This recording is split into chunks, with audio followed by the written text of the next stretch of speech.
Good evening, Poe fans. We are back with Poe discussions with Carmen and Jeanie. And our very special guest this evening is Chris Semtner, and he is the curator of the Poe Museum in Richmond, Virginia. Chris, welcome to our Poe discussion. Thanks for having me. Thank you. And so if you want to just kind of get us started and tell us a little bit about yourself. Well, as she said, I'm the curator at the Poe Museum in Richmond, Virginia. And what I do is I use the artifacts in the collection to try to tell the story of Poe's life and legacy. So I try to let the artifacts tell us what they can, like Poe's socks, for instance. What do Edgar Allan Poe's socks tell us about who he was as a person? And what do they tell us about his writing? In fact, those socks tell us a lot. When I look at them, they have holes in them that have been sewn back together. And imagine, we know his mother-in-law, Mariah Clem, did sewing projects to earn extra money for the family. So she would have been sitting over those socks, sewing them back together, saying, Eddie, can't you take better care of your things? And Mariah Clem would also go out and try to sell his stories for him. She would hit people up for donations. Sometimes she would steal things from behind his back and sell them. So these socks just speak of a lot of what was going on in his life. And they also have a matching silk waistcoat. And when I see that waistcoat, I realize this is a really expensive piece. It's the kind of thing that somebody would have worn for a wedding back then. Yes. And why would Poe have this? And one of the theories is that this is probably what he's wearing when he's giving his performances. And towards the end of his life, he made a lot of money by traveling and giving performances of his works. Mm-hmm. And that reminds us that Poe's poems have to be read to be really appreciated. Yes. They're made to be heard, to be fully experienced. You know, the tintinnabulation so musically wells from the bells, bells, bells, bells, bells, bells, bells, from the rhyming and the chiming of the bells. Doesn't really have any weight just sitting there on the paper. You need to hear it. And it almost starts to sound like the ringing of bells. So all that from some dirty old socks. That's kind of what I do. I try to use these pieces to tell Poe's story. Yes. And when I'm not at the museum, I'm painting or writing or playing with my cats. Mm-hmm. Even when I am at the museum, I'm playing with cats. Nothing wrong with that. No, not at all. I was going to say, my cat, Poe, he's my black cat. He sometimes will make an appearance on here. Usually you can hear him more than see him because he doesn't like sometimes to be picked up. But anyway, back to you. Yeah, and I'm so glad you just recited some of the bells. That's one of I know my favorites, and I always love to read that and speaking of cats. Now, what is it a she or he? This is Lily. Oh, hey, Lily. She is adorable. But yes, I love to read the bells around Christmas time, and it's a wonderful poem. And I tell my students all the time, whenever we're reading poetry, it has to be read aloud, and they get so much more out of it that way. But well, I was going to say, kind of leading into with what you were saying about the artifacts that you piece together post life and kind of get some of those things. Tell us about, I know you do the Curator's Crypts videos, and I absolutely love them. They're fantastic. Thank you. So if you want to tell us a little bit about that. Well, for the Poe Museum's YouTube page, which you just search Poe Museum on YouTube, you'll find the Poe Museum's page. I do every other week a different profile of an artifact from the collection. So we call it the Curator's Crypt. It started out with just at events. I would stay in one of the buildings and I would put a table full of artifacts together and just show people these things that aren't usually on display. Mm-hmm. And it gives us a chance to really get up close and take a deep dive into different pieces, like Poe's trunk or his walking stick or his pocket watch. Mm-hmm. And sometimes we'll explore different artifacts that talk about an event from his life. Like not too long ago, we talked about Poe's record for swimming against the tide in the James River. It's 6.5 miles when he was 15 years old. And we have documentation of that in the collection. We have a little photograph that's signed on the back that said this photograph belonged to one of the boys who swam in the James River with Poe. Okay. So we try to explore. Oh, cat's knocking over stuff. We try to explore different pieces that tell a story. Hmm. And the more we get into it, I think we've done 90 episodes or more by now. We just Yeah. keep finding more and more things that have their own little stories that turn up. And it might be something that's really overlooked. And the next one I'm doing is just a faux Poe portrait that's obviously Okay. not Poe, but we can use that to talk about all the fake Poe portraits out there. And if you've been on eBay in the past decade or two, you've seen lots of fake Poe portraits and daguerreotypes or tintypes that people say this is a long lost photo of Edgar Allan Poe. And they're obviously not. They look nothing like him, but anybody with dark hair and a mustache must be Poe. Hmm. So that's kind of what we're exploring in those most recent videos. Okay. And sometimes it's pop culture. We did one recently that was about Bela Lugosi and Edgar Allan Poe, what they have in common, and how Bela Lugosi starred in The Murders of the Rue Morgue back in 1932. So just always something new. And we always try to finish it up with a little footage of the cats because we found out that everybody loves the little cats. And Oh, yes. yeah, the Poe Museum has two cats, Edgar and Pluto.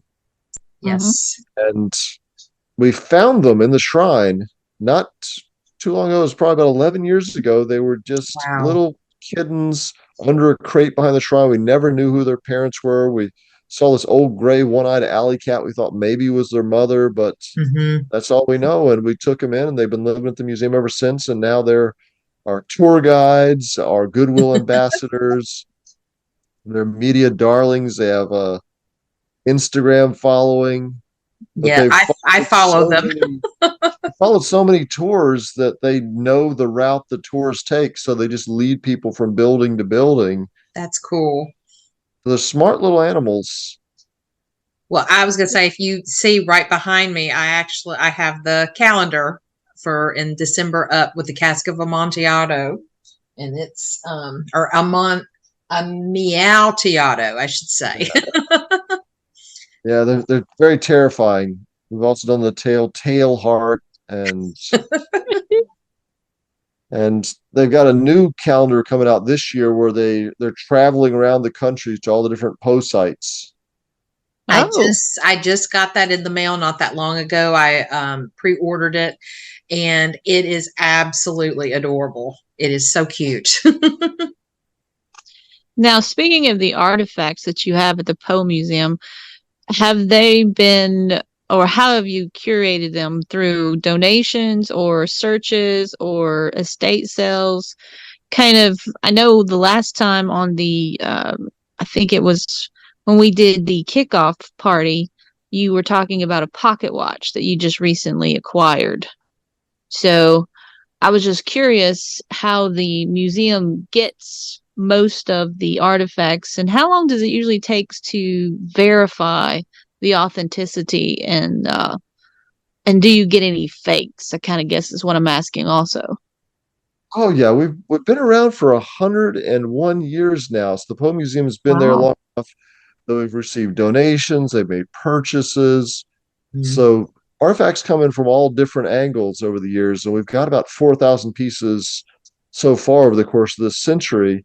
Wow. And a lot of it came from family members.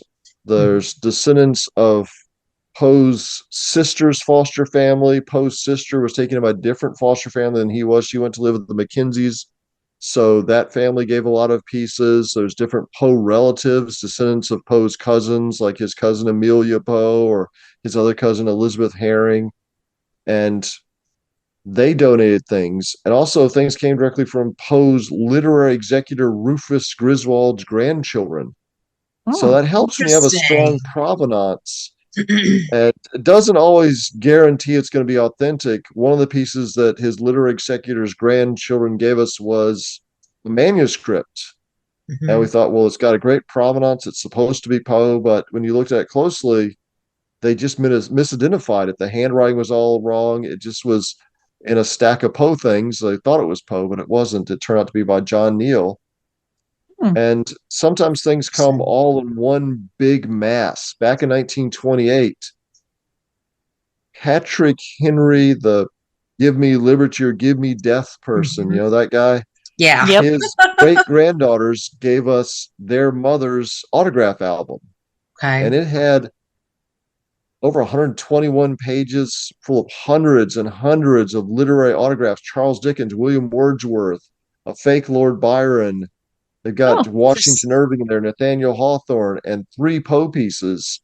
So you got this huge collection of literary autographs, and they all came from that one source all at once. And sometimes there's collectors who specialize in collecting Poe things. There's Susan Jaffe Taine, who's very well known in the Poe community, and she's been collecting things for the past few decades. And she's the one who gave us the pocket watch that Poe owned when he was writing The Telltale Heart. You know, those lines, and now a new sound came upon my ears. It was a low, dull, click sound, such as a watch makes enveloped in cotton. I do mm-hmm. it well. It's the beating of the old man's heart. We've got that little pocket watch that he owned when he wrote those lines. And she gave us Poe's engagement ring that he gave to his last fiancee, Elmira Royster Shelton, just a few weeks before he died. It has his name engraved in tiny, tiny letters on the inside of the band. And we just imagine that Poe was saving up for this thing, scrimping and saving every last penny he had to get her that ring. Because we have a letter that survives where he's writing to his mother-in-law about getting Elmira the ring. And in the same letter, he says, I got the ring. He's so triumphant. But at the same time, he also says, oh, and my hotel kicked me out because I haven't paid my bill. So Ah, that really shows you what a struggle it was. And Susan Taine gave us about 75 different items. So it's a great addition to the collection. mm-hmm. And there's always new things coming in. And sometimes we go out and find things. I've been searching for years for this lost daguerreotype. A daguerreotype is an early kind of photograph. It's on a silver plated piece of copper. It's taken directly on that copper plate and then developed using toxic mercury fumes. Mm-hmm. So each daguerreotype is kind of a unique object in itself. And this was the last picture ever made of Poe before his death. 2 weeks before he died, they took this daguerreotype. He's sitting in a studio on Main Street, just a few blocks from where the Poe Museum now stands. And this thing's been missing since about 1905, and people have been searching for it. And I knew the last name of the last collector and was trying to find in different members of that family. At one point, one of the last descendants, I think it was his great granddaughter, passed away, and her kids were not at all interested in what happened to his stuff. So they said, Oh, we're going to toss all the stuff here, but I'll give you half an hour. You can go through and find anything Poe related you want. So they okay. gave me half an hour to search through the library. I didn't find it, but I found a first edition of Poe's book, the Concologist's first book. I found the Southern Literary Messenger with his serialized novel, The Narrative of Arthur Gordon Pym of Nantucket in it. So a Mm, lot of good Poe pieces. We just didn't find that daguerreotype. But okay. it's cool how there's still things out tucked away in trunks in people's attic that have been passed down through the years that maybe nobody bothered to even look at for the past 50 or 100 years. And Mm-hmm. things still turn up. I've been contacted by people who found, oh, here's a daguerreotype of Poe's foster father's second wife and his sons, his legitimate sons, so not Edgar. Mm-hmm. And these things were just in a trunk. And it's great to see that these things are sometimes still out there, and maybe, just maybe, we can find them if we know where to look. And sometimes it just requires a lot of patience and waiting. And like one of our most recent acquisitions of a letter, that letter, the Poe Museum had been trying to get since like 1924. Oh, wow. They knew who the owner was. They'd Mm-hmm. contacted the owner and said, I'll give you $50 for this letter. We think it'd be great for our new museum. And they got Mm-hmm. turned down. wow. And just wait a century or so, and we got it donated Oh, for wow. free. So That's saved awesome. us $50. Yeah. And it never left the family. It was in the original recipient's great, great, great granddaughter's house. And she used to Okay. keep it in a little bureau and occasionally show it to people. So it's something that just always would stay with the family. And she contacted us. It was she'd read through her ancestors' letters and found out, hey, the Poe Museum has been contacting us. And we've got an important Poe letter, and this is something with great ties to Richmond, to Poe's childhood. And Mm-hmm. so there's still people out there very generous, like Poe's pocket knife. You ever think about it? Poe had a pocket knife. Mm-hmm. And he mentions a pocket knife. He mentions a penknife in The Black Cat. Cover your Yes. cat's ears right now, but he does say that he took the penknife out of his waistcoat pocket and plucked out his cat's Oh, eyeball with it. yes. But Yeah. we've got Poe's penknife, and there's a sad story behind that. He Mm-hmm. was falling in hard times, and he gave it to somebody in exchange for a loan and never pay back the Okay. loan. So the friend of his, who was a cousin of Charles Richmond, who was the husband of the woman to whom he dedicated the poem for Annie, Mm-hmm. stayed in that family until it came to the museum. And the owner Okay. said that he was way out in Michigan. He said that they used to keep it in a safe deposit box and never looked at it, never really thought about it, and it just kept passing it down through the years. And Okay. now it's on display where it can be appreciated, and people from around the world can come see it, or they can access it on our website at poemuseum.org. We have an online database. Okay. But it's great to Cool. know that there are people out there who want to have their pieces shared with the wider public. And That's awesome. you never know what's going to turn up next. Maybe tomorrow we'll walk in and find something completely new. Somebody this afternoon, we were closing the front door, and he rang the doorbell and he says, "Oh, I have a bag full of the Little Leather Library." And back in Oh. the 1920s and Okay. 19 teens and 20s, there were these books about 3 inches tall and little leather bound books, only probably about 40 pages thick. It Okay. was Mm-hmm. called Leather Library. And he had 25 of these. And some of Wow. them are books of poetry that some of Poe's works in them. And I have to go through them tomorrow morning and find out exactly what's in there. But Oh, we know that they that would be produced fun. a Raven Mother Poems book. They produced one that's merged in the Rue Morgue. They Okay. produced one that was the Gold Bug, and they're all small Hmm. enough that you could put them in your pocket. And they say that soldiers who were going off to World War I were carrying these little books in their pockets, just so they could pop them out and read them when they needed them. Okay. And these things are all in great condition. This is just something that came in today. So Oh, imagine that's what could come in awesome. tomorrow. We could have Yeah. Yeah. somebody show up tomorrow with Poe's hair or something. Ah, We've got some Poe hair, but there's always room for Yeah. more because hair is A- not very big. that's true. Well, it'd be yeah, nice if they had some DNA on it so we could do some DNA testing. Yeah, you could clone him or something. that's true. Exactly. Ooh, that would be very interesting. Well, I was going to say, speaking of hair and like artifacts and things, when we did an interview with Charles Wissinger, he was telling us that when he does his performances, he like kind of does his hair like where it's coming out like where some of the Poe pictures have his hair like that, because he obviously men wore hats back then, and so it would be fascinating if a Poe hat turned up. I've always wondered about that. Like, what kind of hat would Poe have worn? Well, he had a couple hats. He had a top hat, which was fashionable at the time. They're a little bit taller than the top hats we think of today. So think Okay. closer to those tall hats like Abraham Lincoln used to wear. Yes. And sometimes you look in the old photos, they look kind of silly looking. So he Yeah. had one of those. And he's also described as having a broad Panama hat that he wore in the summer. When he Interesting. was wearing his white outfit, he had a white vest and white jacket and white pants, and he'd wear the whole white suit with a Panama hat during the summer. Okay. Okay. And it was a while back that someone brought to me a Poe top hat, and they said this was passed down through the family, and our tradition is that it's Edgar Allan Poe's top hat. Okay. And I looked inside, there was an inscription that said from Webster to Poe, 1850. Okay. Oh, And I guess your audience knows Edgar Allan Poe died in 1849. exactly. That's why I was kind Yeah. of like, Oh, whoa, hold on. oh, it's a faux Poe. Okay. Yeah. Yeah.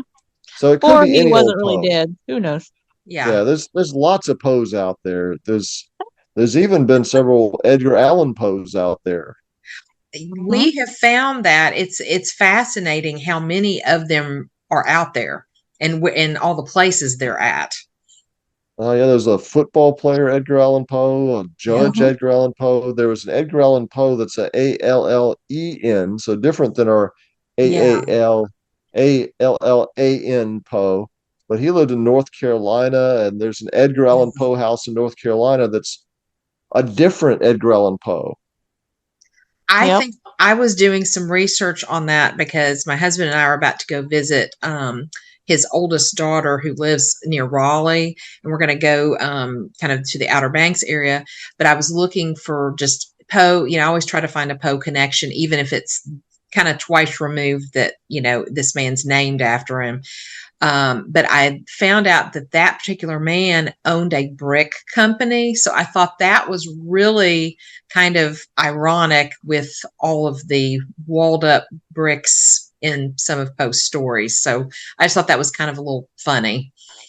Yeah, that's a good connection there. Yeah, it's just kind of different. Well, how, Sometimes I wonder if Poe was a mason in another life, like he loved to lay bricks because he writes so much about walling people up. yeah, you never Well, there's know. always a possibility that maybe he did some bricklaying in Baltimore. There's Mhm. those few years when he was really struggling and not very well documented. So there was some speculation that he could have been doing some bricklaying there, but Hmm. hard to know. It's because there's not much documentation those years. We just mostly know he's doing based on what he was publishing and the letters he wrote home to Alan. Okay. Okay. Well, how often do you change out some of the artifacts in the museum? What we try to do is once a month, we'll trade up three Okay. cases. And mostly we're trying to rotate the paper things because paper can be damaged by light and humidity and too Mhm. much exposure. So we try to just change them out.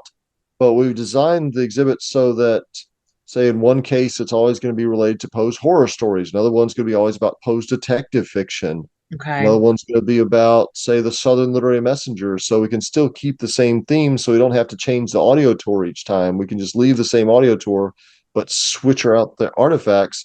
And Mhm. whenever possible, we can substitute one book for another copy of that book Okay. or another copy of the magazine to sort of keep on the same theme.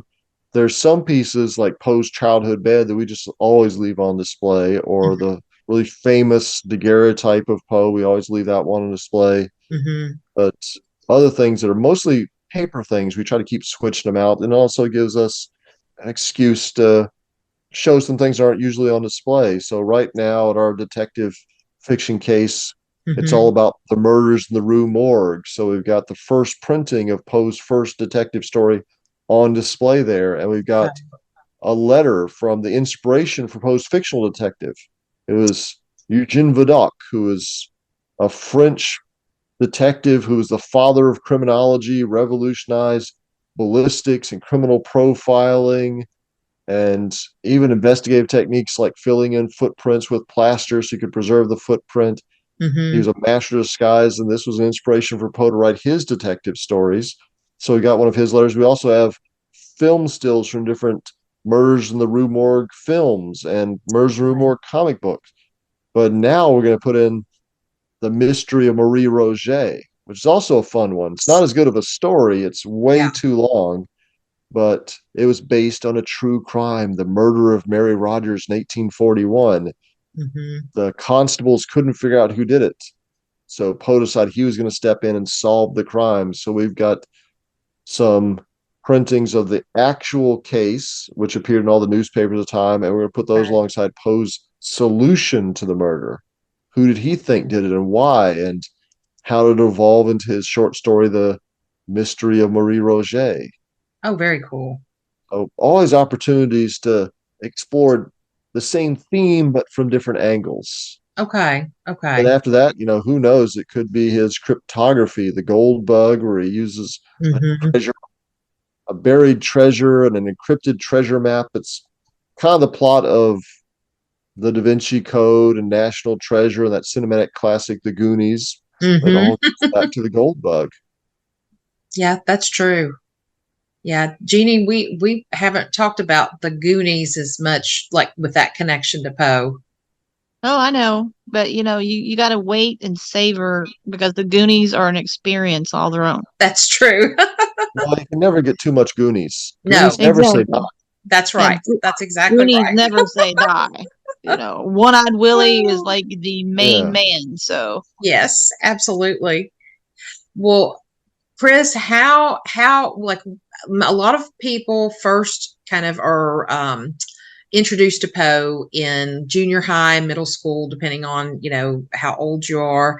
So, was that your first introduction to Poe, or was it earlier, later? We always like It's to know. It's fifth grade, so probably would have been about 10 years old. okay, And it wasn't the English class, it was our school library. We had okay, our library in a separate building, a little trailer, a corrugated steel trailer. We go over there, mm-hmm. and I think the first Poe story I read was a comedy, Never Bet the Devil Your Head. And Yes. I thought it was just hilarious, not just because it had a swear word in it. One of the characters is Toby Dammit, so we thought, oh, that's Yes. cool. So you got that. But also because it's just a funny story. It's got this folksy sort of feel. It almost feels like it was written by Mark Twain, except it predates Mark Yeah. Twain's writings. Mm-hmm. And then it's all good and funny. There's this character called Toby who's just rotten to the core because when his Yes. mother spanked him, she spanked him with the wrong hand. Instead of spanking the bad out of him, she spanked the bad back in him. And Mm-hmm. by the time he was a year old, he was smoking and cursing and flirting with the other gambling. babies. And and you're a kid, you think, oh, this is a funny story. Even up until the guy gets his head chopped off, you're still thinking, oh, spoiler Right. alert, he gets his head chopped off. Yeah. But you think, this is a funny story, and follow that up with Hop Frog about this court jester Mm-hmm. who knows how to play the greatest practical jokes. And eventually he plays the greatest practical joke ever on this cruel king and his seven ministers. So I started out thinking, this Poe's a funny writer. He writes a lot of comedies. Yeah. And then when you start reading the horror stories, start to see that humor that you might otherwise miss if you're not looking for it. Yeah. Like the Cask of Amontillado, isn't that great? Where the victim, Fortunato, is very unfortunate and he's Yes. going down to the wine cellars. The wine cellars turn out to be the family catacombs with Montresor, and he starts coughing. This Fortunato's coughing, and Montresor says, "Oh, your health is precious. We must go back. I cannot be responsible." And Fortunato just says, "Oh, it's nothing. I shall not die of a cough." And Yeah, Montresor, no, he won't. true, true. But I did Oh, not mean to alarm you. So it's great, and even in the Telltale Heart, I mean, mhm. there's such great one-liners and zingers. Like, I was never kinder to the old man than I was for the whole week before I killed him. Yes. That's a And, great and line. how about this murderer every night at midnight, he looks in upon the old man while he sleeps. He turns on his lamp. He shines a thin beam of light on that vulture eye. For Mhm. 7 long nights, the eye is closed. But in the morning, he walks in the old man's chamber. He asks him how he passed the night. Yeah. I like those little touches in Poe, Oh, yeah. which when you perform them or read them out loud, you really have a chance to bring those parts of Poe's stories to life. If you just pause in just the Yes. right point, people will raise, wait a second, Poe's being funny. That's a funny Poe there. Absolutely. And I know, like with my students, I always, because they always focus on the horror parts of it. And I'm like, no, you got to look deeper into this and read Poe aloud, even, no, not just the poetry, but even the stories, and you're going to get more nuances out of it. And a few of my students this year have commented, like, oh, I get it. I get that dark humor. And it's very exciting. And Definitely. Poe's also talking about, well, what is the dividing line between a murderer and somebody who's incapable of murder? Where does it start? Where does it stop? And the black cat, especially, you've got a kind and gentle soul who adores his animals, especially his beautiful black cat. He loves his wife, but by the end of the story, he's like chasing his cat around the house with an axe, and he buries axe in his wife's brain. How did this character go from this gentle, loving character to something so dark? And Exactly. Poe's great with these unreliable narrators. The most famous example, of course, is The Telltale Heart, where he keeps Yes. insisting, I'm not mad. Yeah. Had know nothing, but you should have seen me. You how wisely I proceeded, with what caution, with what foresight, with what dissimulation I went to work. So it's great to see that the inner workings. Poe really tries to get inside these characters that Yeah. in his time people were saying you shouldn't get inside these characters. When you read a story, virtue should be rewarded, villainy should be punished. And then Mm-hmm. you have the Cask of Amontillado, where the sympathetic character is the villain. He gets Yeah. away with his crime. He's telling you about it 50 years later. So he's gotten away scot free. He's probably Mm-hmm. on his deathbed by now. And he's still kind of laughing about what a great job he is Yeah. doing. Yeah. And with Hop Frog, once again, the sympathetic characters are Hop Frog and his beloved Trippetta. Mm-hmm. And the ones we learn to hate are the king who gets, set on fire. That's another Yeah. spoiler. Watch out. But we're Oh. supposed to say, this is justified here.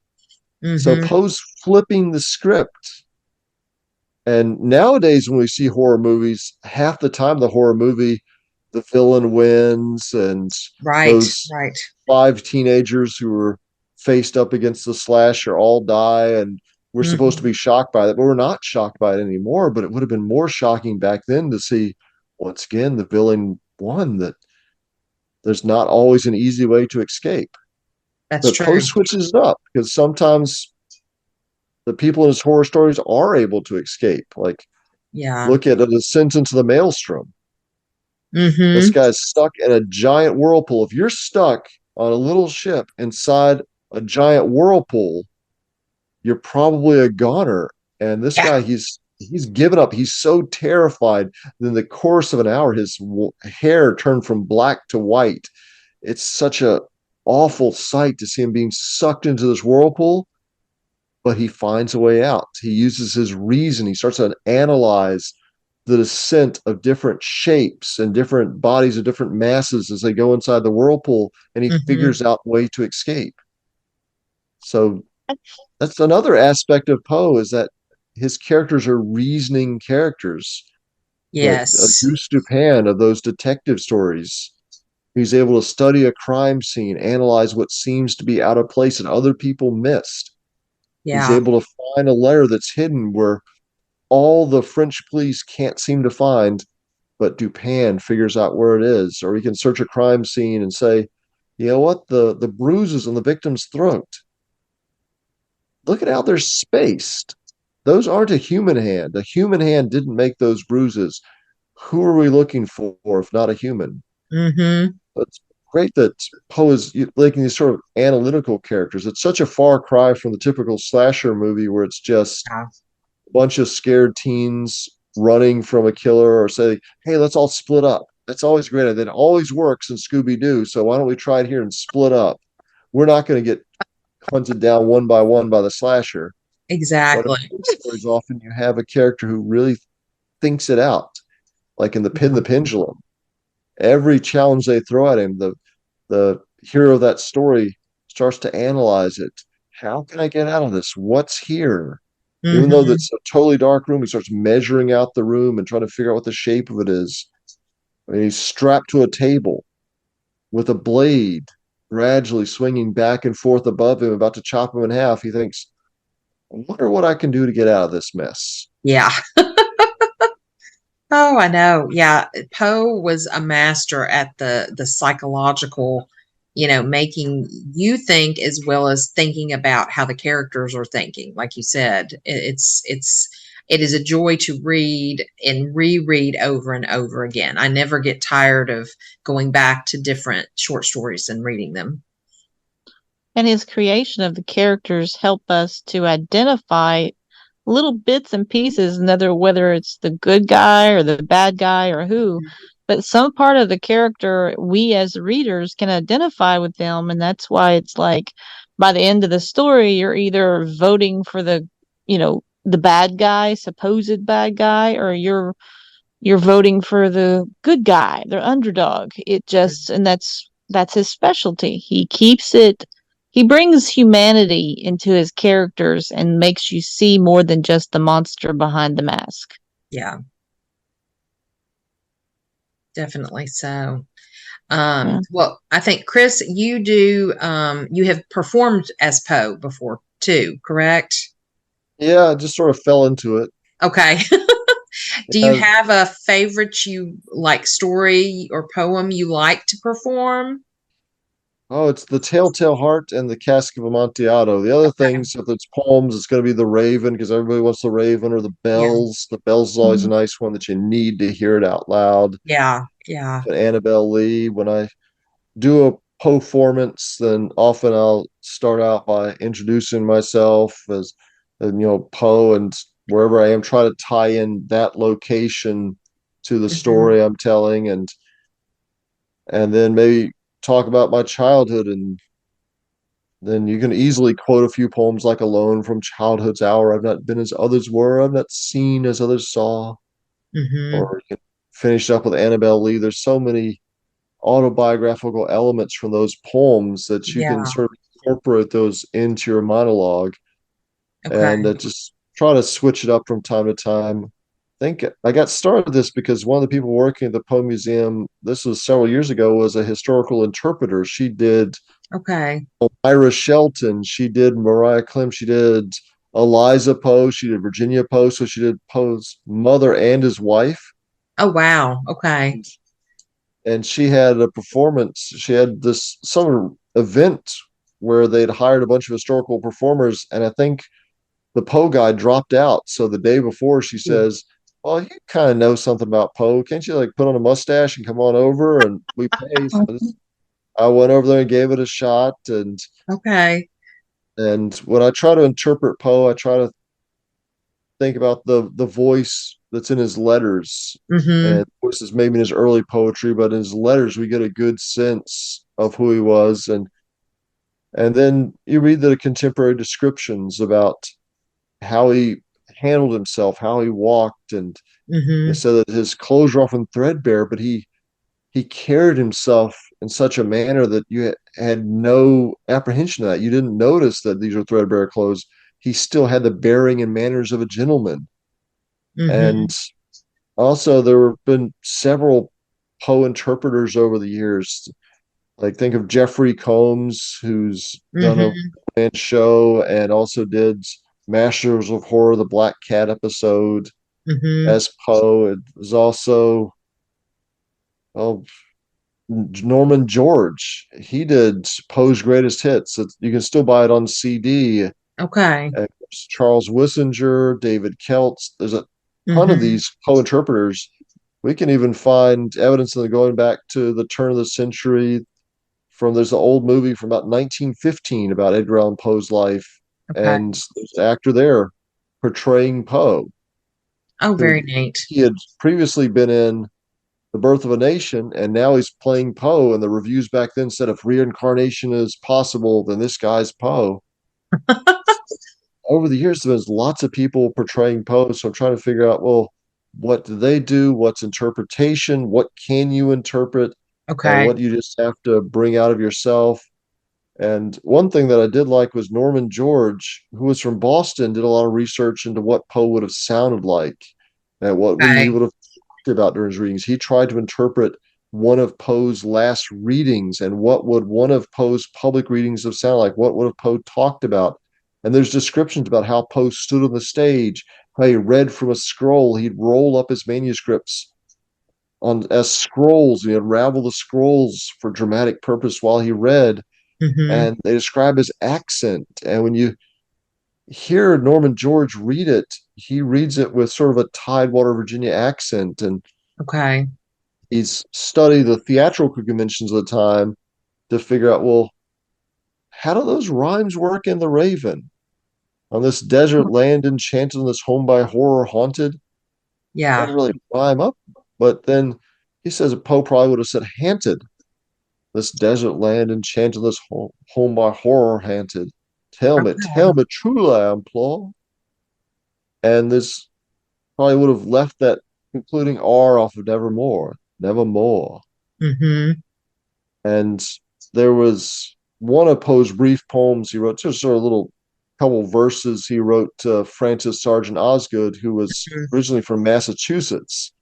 And she would have said, instead of idea, she would have said idea. It's Yeah. just her accent based on this little poem. So he's comparing her dear eye to the beautiful idea, Okay. knowing that she would have pronounced dear eye and idea, and he would have probably said dear eye and idea. So they Okay. would have rhymed differently depending on who was saying it. Oh, So that's he kind of probably would have fascinating an to think accent. about. Oh, that's So I cool. try to, when I'm doing the Poe part of the performance, try to stay with the accent when I can. But then I get into the Telltale Heart or the Cask of Amontillado, I try to get into the characters there, Uh-huh. even though I don't try to speak with an Italian accent or anything for the Cask of Amontillado. Yes. Yeah. Yeah, we discussed in one of our Poe Unplugs about the language of the time period, how we were still being inundated a lot for the British influence in the English accents being mixed in with the dialects that we're now getting coming into with the mixture of the rest of them, like because you had the Irish, you had the Dutch, you had the Hessians, you had uh the natives, you had all of this plethora that were mixing in together. And I've even heard some research has done that found that the Shakespearean language can still be broken down, especially in the Appalachian eastern parts of Tennessee and in Virginia, because there's still enough in there that you can trace it back to still hear a little bit of where the language was, evolving. So, like you're Mhm. saying, you can't really think a lot about it because, when he was writing and then when he was speaking, there was probably a little bit of a difference, especially whoever was reading it, because of how they were pronouncing things or not pronouncing things. Because I know sometimes I like to drop off the ends of words because that's part of my dialect. So, And we can also look at, even in addition to the mountains of Virginia and Tennessee and places, but also on the Mhm. eastern shore, there's little Tangier Islands where they still mm-hmm. speak with more of a British accent there. So it's Okay. these places have been isolated. And in Poe's day, we also think about, we're not listening to podcasts and we're not watching television or the movies. We're pronouncing things based on the way the people immediately around us are pronouncing them. Yes. And so there might be local variations on pronunciation.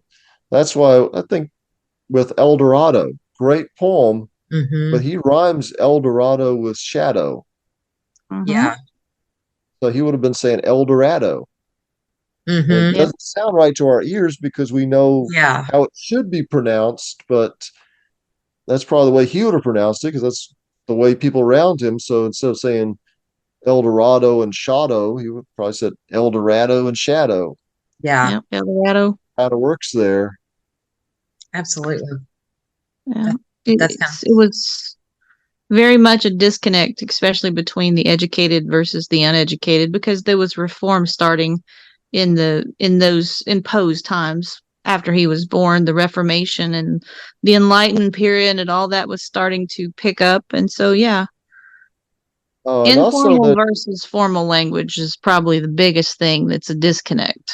yeah. and they're also sort of introducing, it's not quite formalized until the 20th century, but that transatlantic accent Mm-hmm. where to sound educated, you have to do the Katharine Mm-hmm. Hepburn type thing and have that weird accent you Yes. hear in a lot of the old 1930s movies. You think, Yes. when did Yes. people ever talk like that? Well, they spoke like that because they were being taught that was the proper way to speak, The Mm-hmm. so rain that you were in refined and Spain. educated.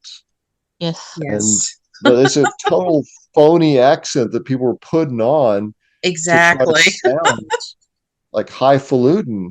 Yeah. Yeah. So there's a little bit of that, especially in the parts of the U.S. that had a big British influence, like maybe Virginia and Boston. Some of the Mhm. accents are more similar to what was coming over from there.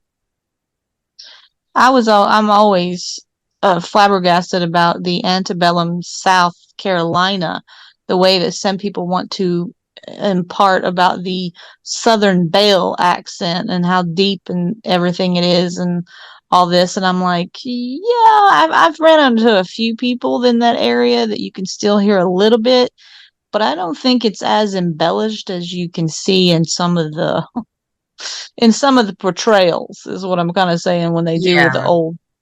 I think they're exaggerated in film and TV and even like acting, like on dramatic stage and things like that. And on some of the actors, you listen to it like I like the Pale Blue Eye well enough. I thought it was pretty talky, but Yeah. I think the actor's using a Georgian accent. It's a much deeper South accent than the Tidewater accent. And sometimes Hmm. some of their accent coaches, they think they're giving them a Virginia accent or North Carolina accent, but really it's just a Texas accent. And if you're from those parts True. of the country, you can tell the difference between Tennessee, Texas, Yes. Georgia, Virginia. There's all little slight variations. And if you do go to YouTube, there's a lot of old videos posted, videos filmed in the 1930s of veterans of the Civil War, people who were born in the 1840s and 1830s. And it's a good source to find out, well, how did they speak? How did they sound when you hear it? I Hmm. know part of the problem is that they're much, much older when they're saying this. So Yeah. we can't get a full picture of what it would have sounded like when they were younger, but you can catch some of those regional accents. So that's something you also want to think about when trying to interpret Poe is what kind of regional accents was he exposed to? And additionally, he's growing up with a guy from Scotland in his house. True. Exactly. Very true. And he spent part of his childhood in Scotland and England. He spent about Yeah. 5 years in London. So Mhm. how would that have affected between the ages of 6 and 11? What impression would that have made on him? Were there any parts of that that he couldn't shake after spending so long in his early years in London? Yeah, I've always wondered that if that did have an influence a little bit on his accent. Somebody I used to work with, their child watched Peppa Pig with the British accent, and the child like learned to speak with a little slight British accent. And they're just very much Tennessee born, Tennessee raised, and I always thought that was very fascinating. Well, it's also the use of the words because my one of my cousins, she allowed her child to watch the Crocodile Hunter Mhm. constantly when he was young. He loved it. And so instead of saying calling someone like aunt like we usually do in the, like my aunt Etta or somebody like that, he would use the Australian version and he would pronounce, aunt as aunt.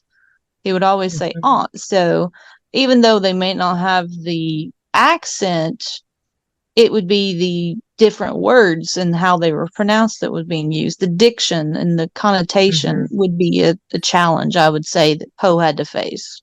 Yeah, yeah, that So, makes uh, sense. yeah. So, Chris, before you became the curator that you are now, what did you do beforehand, before you got into the museum? I mean, kind of, was that your end goal? Have you always worked with that types of like archiving and library and stuff like that, or was it like a shock? I guess that's what I'm asking. How did you get where you are before It was now? a roundabout sort of way because I wanted to be an artist. So I studied art and I did my assistantship in an art museum in graduate school. Mhm. And it was a much, much bigger museum. It was the Philadelphia Museum of Art. Okay. And I'd always been interested in museums ever since I was just a little thing. And we had these nice big old magnolia trees near our house. And, a magnolia tree just forms like a big umbrella and you can get underneath it and inside all the branches. And it's just these big, thick leaves all the way around to shield you. So it's almost like a little house. And there's a magnolia tree that I made into my first museum. I'd gone to Oh, the Smithsonian Natural History Museum and love the dinosaurs. So I'd take old, gnarly looking pieces of wood that I'd find on the ground and I'd make little fossils. I'd build little dinosaur skeletons out of them and put them on my Cool. museum. So I could have been more than 5 or 6 when I was doing this. Okay. Of course, the neighbor kid came along, this rough kid, with the milk mustache, thinks he's all tough, riding a bike with a baseball card in the tire, so it makes that motorcycle sound. And Yes. he came in, he destroyed all my skeletons, Oh, down all my fossils. So that night, I made my first security system. I rebuilt all the fossils, put all the skeletons back together, and I had a string hanging down in the middle of the museum because I knew that if he came back, he could not resist pulling that string. uh-huh. So he did come back. He pulled the string, and all the pine cones and dog turds and everything fell on his head, and it was good. A So I little guess I Poe started out, revenge there. yeah, started out with Home. museums and was really interested in them. And what I liked about the Poe Museum in particular is it wasn't an art museum. It Hmm. wasn't a history museum. It wasn't a science museum. It was something kind of different. It was about literature. It's about really ideas. Like, Yeah. how do you capture literature and put it in a museum? Hmm. Because literature exists everywhere. Everywhere you Yeah. have a book or a computer, everywhere you remember a favorite poem and you can recite that poem, it's there. Hmm. It's in the air, really. And it can be transformed into different forms, whether you translate into French, Italian, Greek, Latin, Spanish. It's still the same poem, but it transforms, or you can illustrate it. Or, Hmm. as we've seen, people have made hundreds of film versions of Poe's stories, comic book versions, Hmm. ballets based on Poe's works, operas. And so how do you capture literature? And that's what I liked about the Poe Museum is it's really a museum about the imagination. Yeah. And we start with this one person's imagination. We show how that branches out and has inspired so many different visual artists and musicians Hmm. and writers and filmmakers and dancers and fashion designers, scientists, cryptographers, all these other people in one way or another inspired by this legacy of imagination that goes back to Poe and what inspired him? Where did his creativity come from? And Hmm. how did he face the challenges of life? It was a hard life for him. It was Yeah. never easy. It never just got handed to him, but he was always able to overcome with imagination. And that's really the great tool that he used, and it's a great legacy that he left us. Like, a history museum shows us the past and what was and how we can use it to shape the future. But, imagination shows us what's possible. Yes. mhm. And if it weren't for imagination, we never would have reached the moon. But That's the true. people Hmm. who started NASA said that they grew up reading Jules Verne's works and loved From the Earth to the Moon. Hmm. And that was inspired by Poe's story Hans Fall. So, how did a story about somebody traveling to the moon eventually end up inspiring people to go to the moon? Yeah. We're bringing imagination to life. If we can imagine it here, we can show what's possible. And eventually, maybe if it's 100 years from now, it can happen. So that's one of the great things about imagination is that it shows us the great possibilities and it Hmm. is an escape. And after years of toil and struggle and surviving hand to mouth and just barely making it was 1849 and people were rushing to California. Thousands of people wanted to go to California. There's gold in those hills. You Yeah. can finally make your fortune. But Poe wrote to his friend that he wouldn't give up the life of a writer for all the gold in California. Hmm. Mhm. Just thought about this. There's something about this. He says that just the way he's able to see the world, it makes it all worthwhile Yeah. just to be able to create the literature that he's produced. And now, sure, a couple hundred years later, you can look back and say, oh, yeah, Poe was right. But at the time, how did he know he was right? How did he know that the things he was writing were going to, create a new literary genre with a detective story or help solidify science fiction or influenced hundreds and hundreds of horror writers and horror filmmakers. How Mm-hmm. do you know that out of all the writers alive in his time, he was the one of the very few that we're still reading today? Yeah. But somehow he knew and he had faith that, the creative act and following his inspiration were worthwhile. When he's about 20 years old, he wrote that he would give the world to embody just half the ideas afloat in his imagination. Yeah. Yep. And if he could do that, he'd know that he was going to be something great. He'd know that if he could just release those things that are pent up within him, he could imagine himself into greatness. And it kind of happened. So we are a museum about the imagination, and we're trying to inspire future generations. That's why we have these school group tours, but it's why we go out to schools and libraries and retirement homes. Why I go to comic book conventions, Mm-hmm. because we want to share that legacy of inspiration, because you never know, the kid walking in the door of the museum right now might just grow up to be tomorrow's great filmmaker or astronaut or engineer or inventor. We had a Mm-hmm. kid that came back, I believe he came in the 1980s with his family, and he wrote this about years later. He was interviewed for, I think, for Entertainment Weekly, and he said that his family was going through Virginia and they stopped by the Poe Museum, and he said it was just a magical experience. He traveled all the way around the Raven room, following every verse of the Raven, this blood red room. Mm-hmm. And then years later, he grew up and became a screenwriter. Oh, Wrote that is Scream awesome. and Teaching Mrs. Tingle, and he was one of the Kevin Williamson's, one of the great writers. He even wrote Dawson's Creek. He's a creator of that show and Vampire Diaries. And one of his TV shows he created that didn't do as well, I think is only on the air for maybe 2 or 3 seasons, was The Following. And Oh, he said Mm, that yes, I was remember that. yes. inspired by his visit to the Poe Museum as a kid. And it's all about a college professor. He's an English professor who's obsessed with Poe. And what happens if you're an English professor obsessed with Poe? You become a serial killer and you lead a band of serial killers. His whole following of serial killers who wear Poe mask and go around killing people. Yeah. And it was a great show for the first season. Then they cut off the Poe references, but Yeah, I imagine agree. Yeah. somebody who's visiting the museum today or tomorrow, maybe they'll be inspired to do something like that. So it's a great place to be, thinking that that's what you can inspire. And Yeah. that's why we have these events like the Poe Birthday Bash or the Unhappy Hour or student Yeah. tours. We do performances for the kids, That's try to give awesome. them a good scare with the Telltale Heart. Nice. A Oh, lot of good jumpers. Good. absolutely. Well, what all events do you have coming up here within the next month or so? I know Christmas is probably a little bit quieter just because I'm sure you're closed down for Christmas Eve and Christmas Day. Well, we have an Enchanted Garden program in December. I think it's the 16th, where kids can come out to the garden and do a day of crafts and listen to storytellers.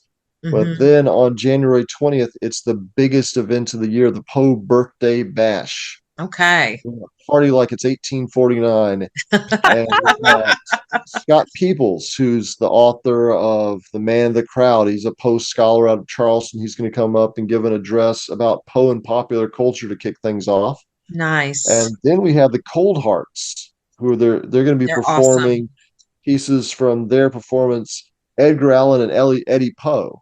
So they Okay. dress up as Poe, they go into character, get into the mindset of Poe as a kid and what it was like, being bad is fun, and that all sort of, and we'll follow up with the Charles Owens trio. They're going to do smooth jazz, and Okay. then by popular demand, we're bringing back the embalmers, They're who great. dress up like Yeah. morticians and wear little fezzes and have an octopus and usually a dancing mummy there with them, and they're going to be performing. We're going all the way to 10 o'clock at night, so it's from 4 to 10, so six Okay. hours of Poe Okay. birthday bash, and we've got drinks provided by Garden Grove Brewing, and we've got food by TB2 El Gallo and the Sweets Bar. So you have all sorts of good sweets for the birthday. We'll be Hmm. switching out the exhibits again, so there'll be new things. If you came here last month, you'll see things that weren't here then, and you never know what's going to be on display. Okay. But it's a great opportunity to get the Poe people coming from out of town. And we have a heated tent. So even if you're outside Okay. in the garden, it's going to be warm. But you Hmm. might as well go inside the buildings too and check out what's on display and then stop by our home museum gift shop and get your cat calendars. Yes. Yay! Yeah. And because I've been to the museum a couple times. My husband and I did get to go to the birthday bash back in, I think it was 2019.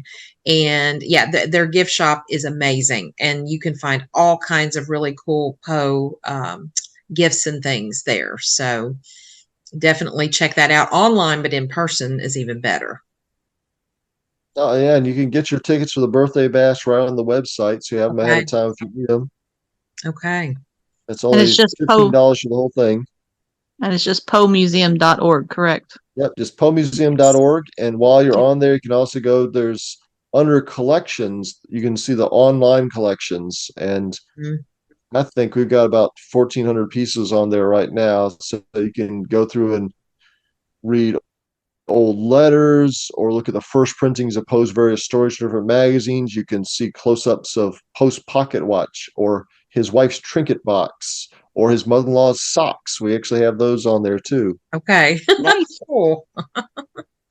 Lots of Yeah, you socks we're don't. talking about tonight. Yes. Hey, that's okay. Yeah, Socks are full circle important. with the socks. Yes. You Well, might not understand socks are part of history and literature. So there we go. that's Yeah, right. Tie very it in. overlooked socks. And when I have a group of students there, I point out those socks and I say, look at those dirty, smelly socks right there. One day, when you guys grow up, you'll become great artists or engineers or scientists or Mhm. architects. And somebody's going to take your dirty, smelly socks and put them behind glass for everybody to look at too. That's right. That's right. Well, and Chris, I will tell you this, for our research, we use your website, the Poe Museum website, so much. And we could not do what we do for the podcast without you guys. And we appreciate y'all so much. Well, it's our pleasure. That's why we're here. Yeah. And And we've got books in the shop too. We've got Haunting Poe. It's all about Poe's afterlife. oh, What's he been cool. up to since he died? Where's his ghost been spotted? Okay. But, Very Sometimes I cool. think he's hanging around us because, I hear voices and it's like, okay, it's Carmen. She's conjured him now. yep, you did it now. I know it. I know it. Well, anything else you would like to add, Chris, about yourself, the museum, any kind of thing? Well, if you like to see my artwork, that's at chrissemtner.com. Okay. And Very it's good. not spelled like it sounds. So I guess CHRISSEMTNER Okay. dot com. All So you can right. see artwork on there and see some of the books I've written on different subjects. And then to see the Poe Museum, just poemuseum.org. We also have Facebook, Instagram, X, Yes. and TikTok. Okay. We're going to Okay. try to post some TikTok videos. Okay. Very cool. And of course, you have your YouTube channel, which is, Oh, yeah. oh What's it yeah, called and the again? YouTube channel. I think it's just Poe Museum. I Okay, think cool. so. Yeah, I think so because I do follow it, and you guys have a Patreon as well. It Yep, we got a Patreon, so you can be yeah. a part of the work and help support what we're doing, help us preserve all these artifacts and help us display and interpret them. Yes. Awesome. Yes. So definitely to all of our Poe listeners and watchers, because we'll have, our audio on all of the podcast platforms, but we'll also show the video on our YouTube channel as well. But definitely check out everything about the Poe Museum and Chris's artwork and his books. And just we have had so much fun having you on here. This has been great. Yeah. Oh yeah, it's gonna be good to be here. The cat has just been asleep the whole time. After she jumped up Oh, on me, she just went to sleep. So we are failing to entertain her. oh, that's not good. Maybe you're just so relaxing that she just went right to sleep. Maybe so. Maybe so. Well, I was going to say, Jeannie and I are going to, let's see, is it? Yeah, it's tomorrow. We have come up with a little thing called the 12 Days of Pomus. We have rewritten the song and we sung it. And her cat was like staring at us the entire time while we were singing and laughing because we have some bloopers we're going to share as well. Yeah, the blooper reel is like 10 times more exciting in my opinion, but okay. Yes. So, Which yeah. is usually how it works. Yeah, we definitely entertained your cat, Jeanie. So, yeah, most definitely. And then Chris, I think we talked about you coming on and joining us either in February or March for our Poe Unplugged, where we have a group and we read and discuss one of Poe's works. And so we'll just have to figure out what month that'll work for you. All right. It's all good so far. All right. Well, great. Well, everyone, thank you so much for listening and watching. And again, check out all the things about poemuseum.org and go visit the museum, especially get your birthday bash tickets and head there on January 20th. Yep. So go ahead, Jeanie. I was just going to say, and we enjoy everyone, coming and joining us on our discussions, and we hope to have many more people for the future. And we are Poe out. out.